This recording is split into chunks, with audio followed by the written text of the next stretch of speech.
These videos are giving you information and techniques, but it is very necessary that the students need to practice to become expert.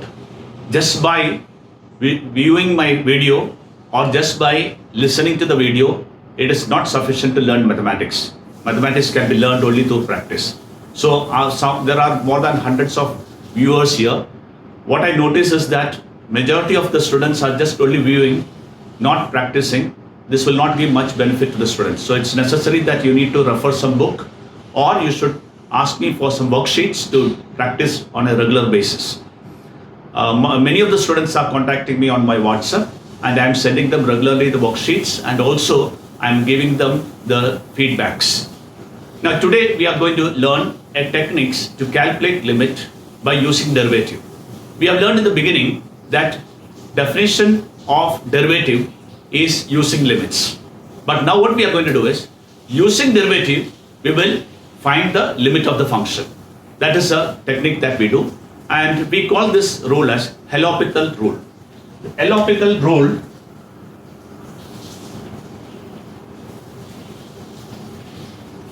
this rule is applicable to indeterminate form where we have limit x tending to a fx upon g of x is either 0 by 0 or infinity by infinity.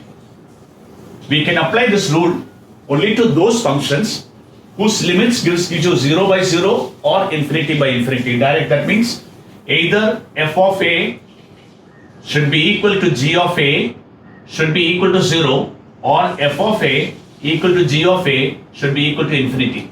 In these two cases only we can apply this L'Hopital's rule. What this says is, limit x tending to a f of x upon g of x is equal to limit x tending to a, differentiate the numerator with respect to x, differentiate the denominator with respect to x. Whenever the limit, direct substitution gives you either 0 by 0, or infinity by infinity, what we can say, the limit of this function is same as limit of its derivative. But when I say derivative, it's not u divided by derivative, numerator's derivative, denominator's derivative. They have to be separately differentiated. Let's have a look at this problem. Limit x tending to 0, let's say 1 minus cos x upon x square. You know, all of you know this by heart, the formula, its answer is 1 by 2. But here what I do is, I am just showing you the method how it can be applied. Differentiate the numerator. What is the derivative of 1 minus cos x? Is sin x. What is the derivative of x square? 2x. I could apply this method only because when I replace x by 0 and you replace x by 0 in numerator and denominator, I will be getting cos 0 and I will be getting 0 square. So it is 0 by 0. So this limit is equal to its derivative's limit. Now we can apply sin theta upon theta if you wish so. So answer is going to be 1 by 2. Just for your interest, I am going to show you again. This limit is again equal to, if I directly substitute, I am getting 0 by 0 again, which means its limit is again equal to its derivative's limit. Now differentiate sin x, will get cos x. Differentiate 2x, will get 2. Now if I replace limit, I am not getting 0 by 0. So when I am replacing limit, I get cos 0 by 2. And cos 0 by 2 is nothing but 1 by 2. So you can continue this derivative as long as you keep on getting 0 by 0. The time you don't get 0 by 0, that gives your answer. So it is a very simple technique to evaluate the limit of most of the function can be done, provided the function is f of x upon g of x. Now in this function, when you replace x by a, it becomes a raised to a minus a raised to a divided by a raised to a minus a raised to a, it becomes 0 by 0. And we do not have any particular formula to evaluate this by using our exponential formula or any other formula. So the only method that we can apply here is by L'Hopital's rule. So this function's limit is equal to its derivatives. So I am differentiating the numerator, I am differentiating the denominator. So that is equal to limit x tending to a, derivative of x raised to a is a x raised to a minus 1. Derivative of a raised to x is a raised to x log a. Derivative of x raised to x. Derivative of x raised to x. Base and power are functions of x. So what was the technique that we used for differentiating x to the power x? Function into derivative of log of the function. Log of x raised to x. So x log x. So when you differentiate this, we get x raised to x into 1 plus log x. And derivative of a raised to a is 0. Now we will put x value as a and see what is happening. When I replace x by a here, a into a raised to a minus 1. When I replace x by a here, a raised to a, so they don't become 0. So it is not 0 by 0, so I can directly get by substituting. So my answer is going to be a into a raised to a minus 1 minus a raised to a log a divided by a raised to a into 1 plus log a. Let's see finally what happens. Powers are added. A raised to m into a raised to n is a raised to m plus n. So the powers gets added. When you add this, it becomes a raised to a. Then the minus a raised to a log a divided by a raised to a into 1 plus log a. So what will be my final answer now? My final answer would be a raised to a, I am taking common 1 minus log a divided by a raised to a taken common 1 plus log a. So they both get cancelled. So I can write 1 minus log a upon 1 plus log a. If you replace log as, if you want, you can write 1 as log e and simplify it or leave your answer. This 1 can be written as log e minus log a divided by log e plus log a. So that will become log e upon a divided by log e. Remember, we are always using log to the base e, natural log. So log 1 can be written as log e. So you log m minus log n, log m plus log n, both property if you apply, you can write the answer in this manner also. So this is also correct answer, this is also correct answer. X minus sin x upon x cube. If the denominator was only x, I could have separated. And it would have become 1 minus 1. Limit of this is 1, limit of this is 1, and answer would have been 0. But here, the power is cube. So sin theta upon theta formula cannot be easily applied here. There is method to do it, but it is very easy to do by L'Hopital's rule. L'Hopital's rule says, because it is 0 by 0, the numerator's derivative, limit if you calculate, and denominator's derivative, limit if you calculate, they both should be equal.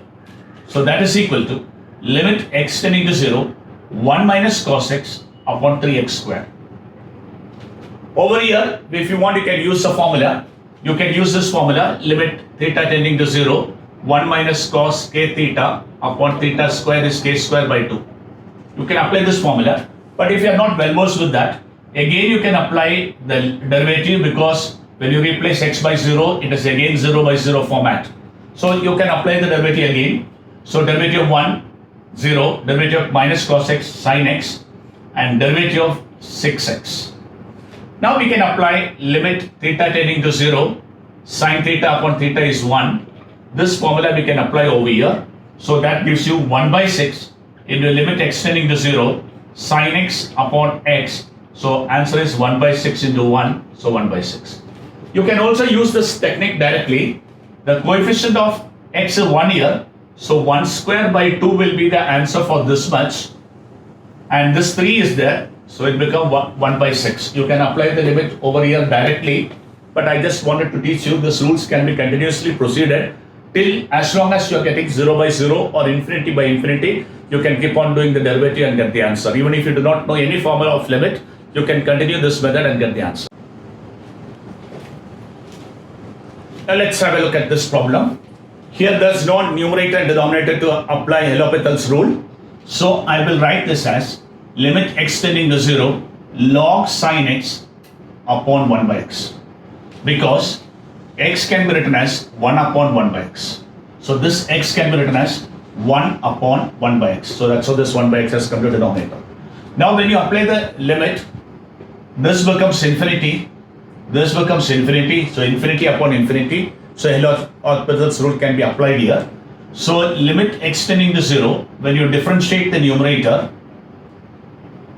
and also differentiate the denominator, so they both will have the same limit. So limit extending to 0, sin x derivative cos 1 upon sin x into derivative sin x divided by derivative 1 by x, x raised to minus 1's derivative minus 1 x raised to minus 2, which I can write as limit extending to 0 cot x upon minus 1 upon x square, which I can write as limit extending to 0 minus x square cot x, which I can write as limit extending to 0 minus let me take outside, x upon tan x into x. You know that limit theta tending to 0, tan theta upon theta is 1. Limit theta tending to 0, tan theta upon theta is 1. So even theta upon tan theta is also 1. So this will become 1. So it becomes minus 1 into 0. Hence the answer will be 0. So the limit of this function will be tending to 0. This is slightly different. We are not calculating limit here. It is given that this limit is finite. Find the unknowns a and b. So if I apply the limit, if I replace x by 0 in the denominator, I get 0. So the numerator should be also 0. Then only L'Hopital's rule can be applied. Therefore, I replace x by 0. So cos 0 plus a cos 0 plus b should give me 0 as answer. Why I should get 0 by 0? Unless I get 0 by 0, this particular function will not have a finite limit. So numerator also should be 0. So I get 1 plus a plus b equal to 0, which implies a plus b is minus 1. Now we go to the second part. I'll differentiate this. So limit extending to 0, derivative cos 4x. Because it is 0 by 0, I can apply L'Hopital's rule.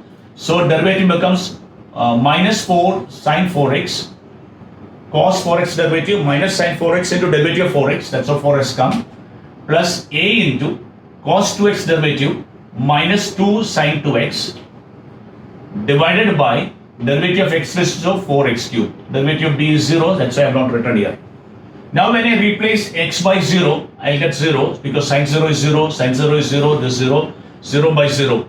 That means again I can apply L'Hopital's rule. So I'm going to limit extending to 0. I'm going to differentiate this. Minus 4 into derivative sin 4x is cos 4x into 4. And then 2 minus 2a. Derivative sin 2x is cos 2x into 2 divided by a 12x square. Now when I'm replacing x by 0, denominator became 0. When I replace x by 0, the numerator also should give you 0.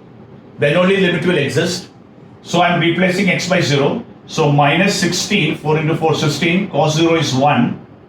Minus 2 into 2, 4, a, again cos 0 is 1, should give me answer as 0. Otherwise, the limit would not exist.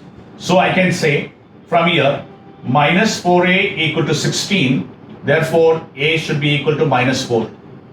So if a's value is minus 4, what would be b's value? So b's value we have already seen, a plus b is minus 1, a's value is minus 4, so b's value should be 3. So your answer is a is minus 4 and b is equal to 3.